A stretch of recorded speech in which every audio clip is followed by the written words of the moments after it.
He was good. I mean, obviously, if Mark makes 6 threes, we'd be hard to deal with. But he needed to, because there's a night where we missed a lot of shots that we normally make, I think, in tight, especially the first half. But he was great defensively this first half, and certainly I thought he did a great job on Brady for the most part the entire night. And when he guarded Christian, he did a good job on him. But offensively, he was probably the best offensive game he's had since he's been here. He talked about just taking the shots that they were giving him, and you've been saying that a lot. But defensively, can you catch a zone defensively like you can as a shooter, getting a hot zone? I think so. Yeah, I think so. And he's that first half, he's pretty good defensively. But I do think that guys can get a rhythm on both ends. Probably more so offensively, but defensively, he's in a pretty good rhythm right now. Second half, did you sense that maybe Oklahoma was avoiding him a little bit when they were on the offensive end? I didn't sense it, but it would be no surprise to me that people say when he catches the ball, be careful dribbling it, that kind of stuff. But I didn't sense that they played different. Bill, we couldn't guard the middle ball screen. That was what they kept playing too. Between the West Virginia game and today with Marcus, and just kind of following up on Matt's question, these steals come in flurries for him. Yeah. I mean, just possession after possession that changed the game. Yeah. I in the first half, we're down 27-24 when he gets the first one. And Dot makes a layup off the first one, and then he gets his own layup off the second one. Isn't that right? Right. Yeah. So totally. The game was turned at that moment. Not that it was over, but momentum was turned at that moment. And the same thing happened at West Virginia. Down 3 or 5 or whatever, and it turns just like that in the second half. So. How did you think Udoka played? Looked like he scored the ball a bit more better in the second half. He missed some easy ones. I don't know why he's hesitating as much as he is now, because in defense of OU, they're not that big, and so if you got Manick or Doolittle on you, you should go right up, and 52 is their best shot blocker, and he's light, so you should go through. But he hesitated too much in the first half. I think he was trying too hard. His host family was all here, and they don't get a chance to come much and play much. I think he may have been pressing a little bit. Coach over here on your left, Christian Doolittle had a tough game in Norman earlier, but the game he had today, can you just talk about Christian's game? Yeah, he's the hardest guard for us in the league, I think, because the way we play when we're good is because Doak can help everybody, and Doak can't help everybody when he's in the game. So, and he's still going to get his. So we don't change how we play, and still yet. So Doak does help everybody, or at least does a weaker attempt at that, and then it gives him space. And he made shots today too, so he's good. I've always liked his game, but I think he's one of the most improved players around, without question. Coach, they had mentioned earlier this week about how they have a competition for steals amongst each other.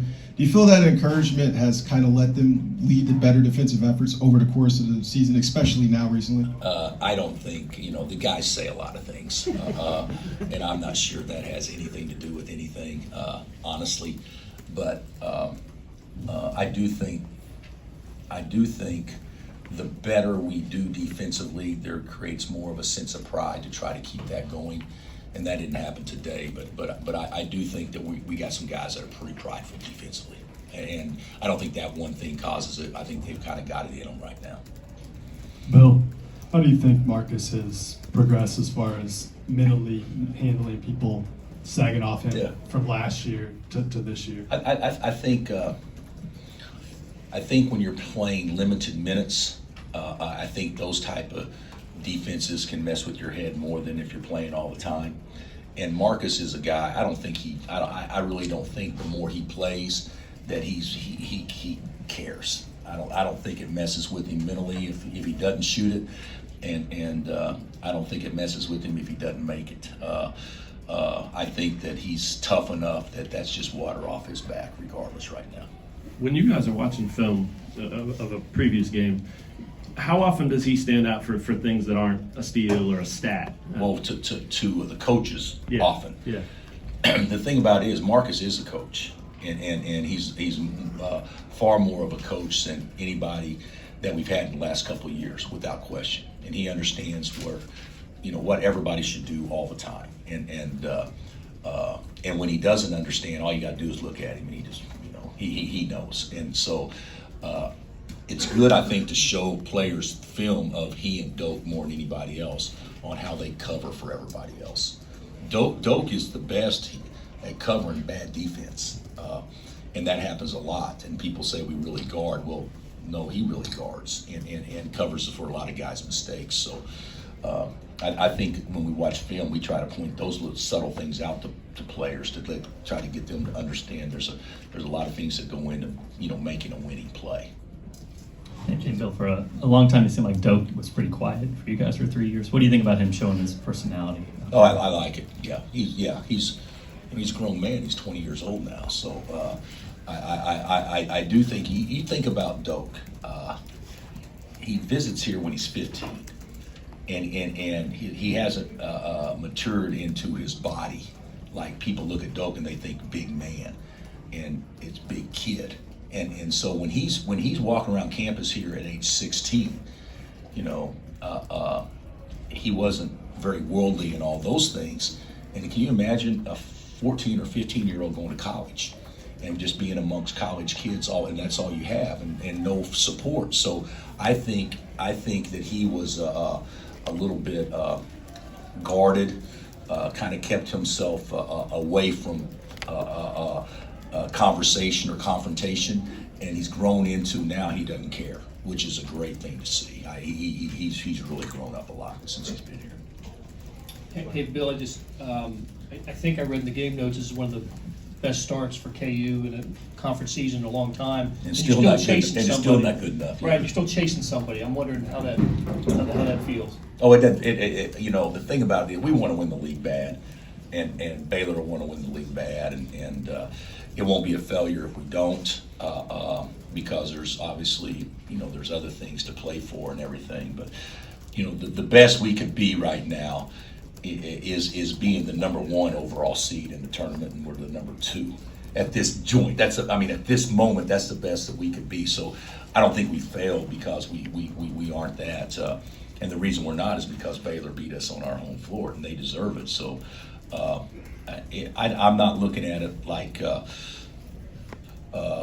that we haven't done as well as our record because we're in second place. I'm looking at it like, you know what, we played pretty good. We just got beat by a team that was better than us that day, and we get a chance to get them back, and there's still a lot of work left to do. So I'm pretty pleased where we're at. Because you say before the season, would you sell out for being, what are we, 11-1? Are we 11 or 12? I don't know what we are.